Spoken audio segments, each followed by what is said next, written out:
എല്ലാവർക്കും മലബാർ കിച്ചൺ ടൈമിലേക്ക് സ്വാഗതം. ഇന്ന് ഞാൻ ഉണ്ടാക്കാൻ പോകുന്നത് നല്ല ടേസ്റ്റി ആയിട്ടുള്ള ഗോതമ്പ് നുറുക്കിയെടുത്തിട്ട് പച്ചരി കൂട്ടിയിട്ടുള്ള ദോശയാണ്. അതുപോലെ തന്നെ ചെറുപയർ കറിയാണ് ഉണ്ടാക്കുന്നത്. ഈസി ബ്രേക്ക്ഫാസ്റ്റാണ്. അപ്പോൾ ഇതെങ്ങനെ ഉണ്ടാക്കാമെന്ന് നോക്കാം. ചാനൽ ആദ്യമായിട്ട് കാണുന്നവരുണ്ടെങ്കിൽ ചാനലൊന്ന് സബ്സ്ക്രൈബ് ചെയ്ത് സപ്പോർട്ട് ചെയ്യുക. ഒപ്പം തന്നെ ലൈക്കും ചെയ്യുക. അപ്പോൾ ഞാൻ ഗോതമ്പ് എടുത്തിട്ടുണ്ട്. അപ്പോൾ ഗോതമ്പ് ഞാൻ കുറച്ച് നേരം ഒരു 10 മിനിറ്റ് നേരം നനച്ച് വെച്ചതാണ്. വെള്ളം ഒന്ന് ചെറുതായിട്ട് കുടഞ്ഞിട്ട് അങ്ങനെ നനച്ച് വെച്ചതാണ്. ഇനി ഇതിൻ്റെ ഉമിയൊക്കെ ഒന്ന് കളയാൻ വേണ്ടിയിട്ട് മിക്സിയിലൊന്ന് അടിച്ചെടുക്കാം. നല്ലോണം പൊടിച്ചെടുക്കണ്ട. ഈ നുറുക്ക് ഗോതമ്പൊക്കെ അല്ലേ, അപ്പോൾ അതേപോലെ ഒന്ന് നമുക്ക് മിക്സിയിലിട്ടിട്ടൊന്ന് കറക്കിയെടുക്കാം. അപ്പോൾ വെള്ളമൊക്കെ ഒന്ന് വലിഞ്ഞതിന് ശേഷമാണ് ഇത് ചെയ്യേണ്ടത്. ഇനി മിക്സിയുടെ ജാറിലേക്ക് ഇത് മുഴുവനും ഇട്ട് കൊടുത്തിട്ട് ഒന്ന് അടിച്ചെടുക്കാം. അപ്പോൾ വീഡിയോ സ്കിപ്പ് ചെയ്യാതെ കാണുക, എന്നാലേ ഉള്ളൂ ഇത് എങ്ങനെ ഉണ്ടാക്കിയെന്ന് നിങ്ങൾക്ക് മനസ്സിലാവുള്ളൂ. അപ്പോൾ ഞാനിത് അടിച്ചെടുത്തിട്ടുണ്ട്. ഒരു നുറുക്ക് ഗോതമ്പ് ഉണ്ടാവില്ല, അതുപോലെ ഞാനൊന്ന് അടിച്ചെടുത്തിട്ടുണ്ട്. ഇത് കണ്ടില്ലേ. ഇനി ഇതൊന്ന് ചേറിയിട്ട് ഇതിൻ്റെ ഭൂമിയൊക്കെ ഒന്ന് കളഞ്ഞെടുക്കണം. അപ്പോൾ ഇത് മുഴുവനും ചേറിയെടുക്കാം. അപ്പോൾ ഗോതമ്പ് ഞാൻ ചേറിയിട്ട് ഭൂമിയൊക്കെ കളഞ്ഞെടുത്തിട്ടുണ്ട്. ഇനി ഇതൊന്ന് വെള്ളത്തിലിട്ട് വെക്കണം. ഇത് സാധാ പച്ചരി കുതിരണ ആ സമയം മതി. രണ്ടും കൂടെ ഒരുമിച്ചിട്ടാലും കുതിർന്ന് കിട്ടും. അപ്പോൾ ഞാൻ ഈ ഒരു ഗ്ലാസ്സിലാണ് ഗോതമ്പും പച്ചരി അളന്നെടുക്കുന്നത്. അപ്പോൾ ഒരു പാത്രത്തിലേക്ക് ഗോതമ്പും ഇട്ട് കൊടുക്കാം.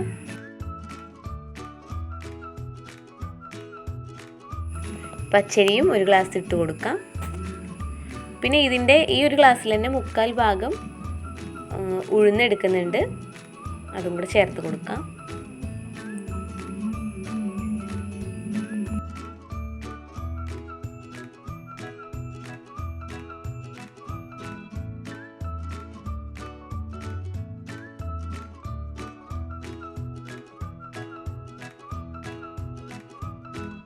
ഇനി ഇതിലേക്ക് 1 ടീസ്പൂൺ ഉലുവ ചേർത്ത് കൊടുക്കാം.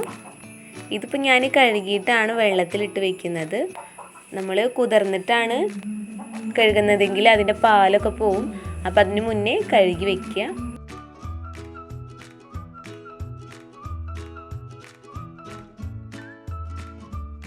അപ്പോൾ പച്ചരിയും ഗോതമ്പും നല്ലപോലെ ഒന്ന് മിക്സ് ആക്കിയിട്ടുണ്ട്. ഇനി ഇത് നല്ലപോലെ ഒന്ന് കഴുകി വെക്കാം.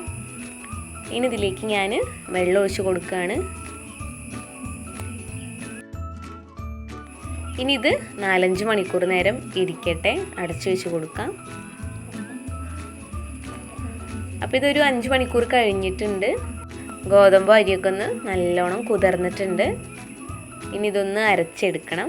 അപ്പോൾ മിക്സിയുടെ ജാറിലേക്ക് ചേർത്ത് കൊടുക്കാം.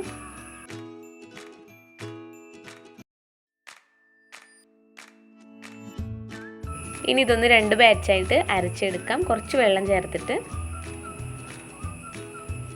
അപ്പോൾ നല്ലോണം അരച്ചെടുത്തിട്ടുണ്ട്. നല്ല നൈസായിട്ട് അരച്ചെടുക്കുക.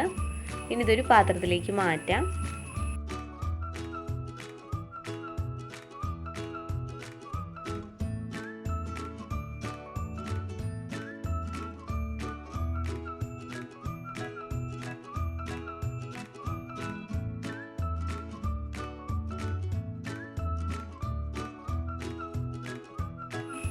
അപ്പോൾ ഞാൻ രണ്ടാമത്തെ ബാച്ചും അരച്ചെടുത്തിട്ടുണ്ട്.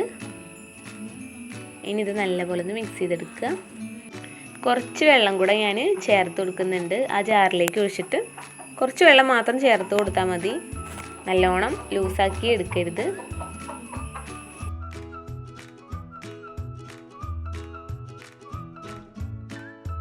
ഇനി നല്ലോണം ഒന്ന് ഇളക്കി കൊടുക്കാം. ഞാൻ ഉപ്പിട്ട് വെക്കുന്നില്ല. ഞാൻ പിറ്റേ ദിവസം രാവിലെയാണ് ഉപ്പിട്ട് ഇളക്കിയെടുക്കുന്നത്.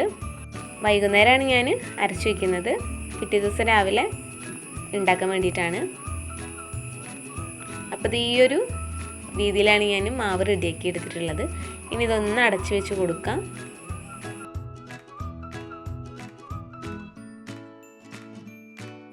അപ്പോൾ ഇത് രാവിലെ ആയിട്ടുണ്ട്. നല്ലപോലെ മാവ് പൊങ്ങി വന്നിട്ടുണ്ട്. നമുക്കിനിത് മെല്ലെ ഇളക്കി കൊടുക്കാം. ഇനിയാണ് ഞാൻ ഉപ്പിട്ട് കൊടുക്കുന്നത്.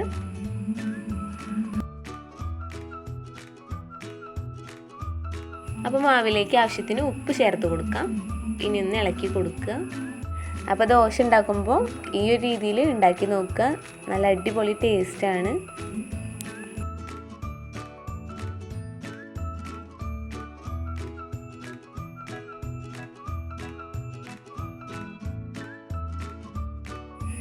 ഇനി ഉണ്ടാക്കി തുടങ്ങാം. അപ്പോൾ ഞാൻ അടുപ്പിലാണ് ഉണ്ടാക്കുന്നത്. ദോശക്കല്ല് അടുപ്പത്ത് വെച്ചിട്ടുണ്ട്.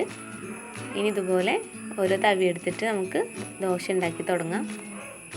എണ്ണ പുരട്ടിയിട്ടുണ്ടായിരുന്നു ഞാൻ ആദ്യം തന്നെ. ഇനി ഒന്ന് അടച്ചു വെച്ച് കൊടുക്കാം. എണ്ണ കൂട്ടി ചൂടുമ്പോഴേ ഉള്ളൂ ദോശയ്ക്കൊക്കെ നല്ല ടേസ്റ്റ് ഉണ്ടാവുള്ളൂ, നല്ല മണമൊക്കെ വരുള്ളൂ. അപ്പോൾ ഇതായിട്ടുണ്ട്. ഒരു പാത്രത്തിലേക്ക് മാറ്റാം. ബാക്കി എല്ലാതും ഇതേപോലെ ചെയ്തെടുക്കാം.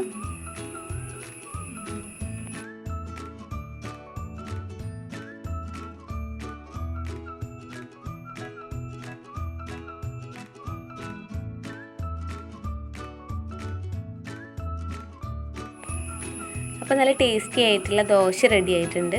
നമുക്കിനി ഇതിലേക്ക് ചെറുപയർ കറി ഉണ്ടാക്കാം. അപ്പം ഞാൻ കുറച്ച് ചെറുപയർ എടുത്തിട്ടുണ്ട്. ഇത് തലേദിവസം ഞാൻ വെള്ളത്തിലിട്ട് കുതിർത്തി കഴുകി വൃത്തിയാക്കി വെച്ചതാണ്. ചെറുപയർ വെള്ളത്തിലിടാതെയും ഉണ്ടാക്കാം, പക്ഷേ വെള്ളത്തിലിട്ട് വയ്ക്കുകയാണെങ്കിൽ പെട്ടെന്ന് വെന്ത് കിട്ടും. അപ്പോൾ ഇനി ഈ ചെറുപയർ മുഴുവനും കുക്കറിലേക്ക് മാറ്റാം. ഇനി ഇതിലേക്ക് ഞാൻ 3 പച്ചമുളക്, പിന്നെ 4 ചെറിയ ഉള്ളി, പിന്നെ 2-3 വെളുത്തുള്ളി, ഇതെല്ലാം കൂടെ ചതച്ചിട്ടൊന്ന് ചെറുപയറിലേക്ക് ഇട്ട് കൊടുക്കാം. പിന്നെ ഒരു ചെറിയ സവാള ചെറുതാക്കി നുറുക്കിയതും കൂടെ ചേർത്ത് കൊടുക്കാം. സവാള വേണമെങ്കിൽ ചേർത്ത് കൊടുത്താൽ മതി, ഓപ്ഷനിലാണ്.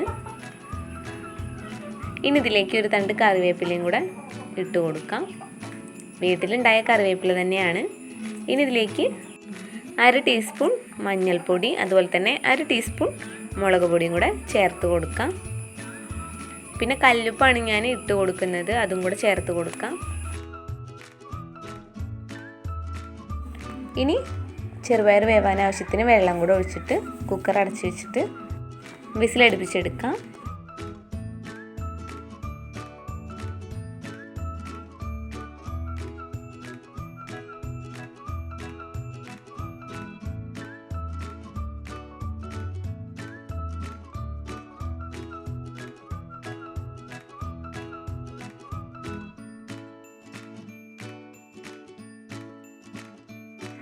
അപ്പോൾ ചെറുപയർ നല്ലപോലെ കുക്കായി കിട്ടിയിട്ടുണ്ട്. നമുക്കിനി ഇതൊന്ന് ഇളക്കി കൊടുക്കാം. ഇനി ഞാൻ കുറച്ച് ചൂടുവെള്ളം ഇതിലേക്ക് ഒഴിച്ചു കൊടുക്കുന്നുണ്ട്. അപ്പോൾ ഇത് കുക്കായി വന്നപ്പോഴേക്കിനും വെള്ളം വറ്റിയിട്ടുണ്ട്. അപ്പം ഞാനിതിലേക്ക് കുറച്ച് വെള്ളം ഒഴിച്ചു കൊടുക്കുകയാണ്. ചൂടുവെള്ളമാണ് ഒഴിച്ചു കൊടുക്കുന്നത്, പച്ചവെള്ളമല്ല. അപ്പോൾ കുറച്ച് ചൂടുവെള്ളം ഒഴിച്ചിട്ട് ലൂസാക്കി എടുക്കാം. എന്നിട്ട് ഇതിലേക്ക് വറവിട്ട് കൊടുക്കാം.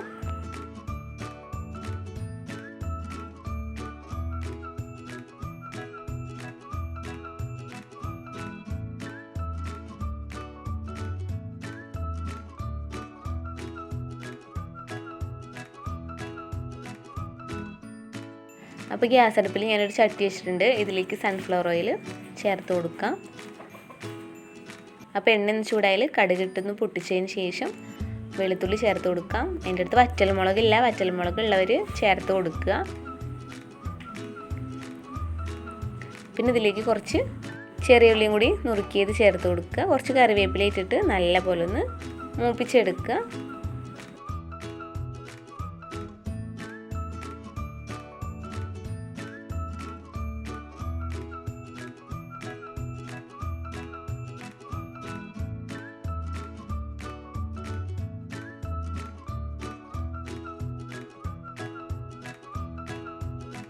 അപ്പോൾ ഉള്ളിയൊക്കെ ഒന്ന് മൂത്തിട്ടുണ്ട്. ഇനി ഇതിലേക്ക് ചെറുപയർ ഒഴിച്ചു കൊടുക്കാം. എന്നിട്ടൊന്ന് നല്ലോണം ഇളക്കി കൊടുക്കുക. ഉപ്പില്ലെങ്കിൽ ഉപ്പ് ചേർത്ത് കൊടുക്കുക. അപ്പോൾ ഞാൻ ഉപ്പ് നോക്കിയപ്പോൾ കുറച്ച് ഉപ്പ് കുറവായിരുന്നു. കുറച്ച് നമുക്ക് ഉപ്പ് ചേർത്ത് കൊടുക്കാം.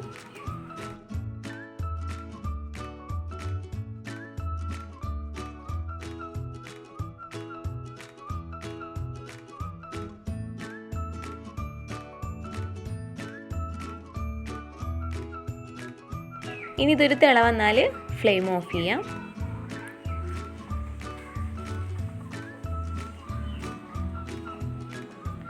അപ്പോൾ നല്ല ടേസ്റ്റി ആയിട്ടുള്ള ചെറുപയർ കറിയും റെഡി ആയിട്ടുണ്ട്. എല്ലാവരും വീട്ടിലൊന്ന് ട്രൈ ചെയ്ത് നോക്കുക.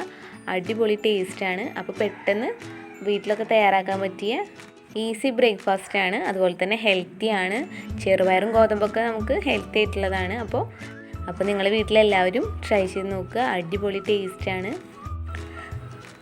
അപ്പോൾ വീഡിയോ ഇഷ്ടമായാൽ ലൈക്ക് ചെയ്യുക, ഷെയർ ചെയ്യുക, സബ്സ്ക്രൈബ് ചെയ്യുക, കമൻറ്റ് ചെയ്യുക. സബ്സ്ക്രൈബ് ചെയ്താൽ മാത്രം പോരാ, തൊട്ടടുത്ത് കാണുന്ന ബെല്ലൈക്കണും കൂടെ പ്രസ് ചെയ്ത് ഓൾ എന്ന ഓപ്ഷൻ ക്ലിക്ക് ചെയ്താൽ മാത്രമേ ഞാനിടുന്ന വീഡിയോ നിങ്ങൾക്ക് നോട്ടിഫിക്കേഷനായി ലഭിക്കുകയുള്ളൂ. അപ്പോൾ അടുത്തൊരു ഡിഷായിട്ട് വീണ്ടും കാണാം. താങ്ക്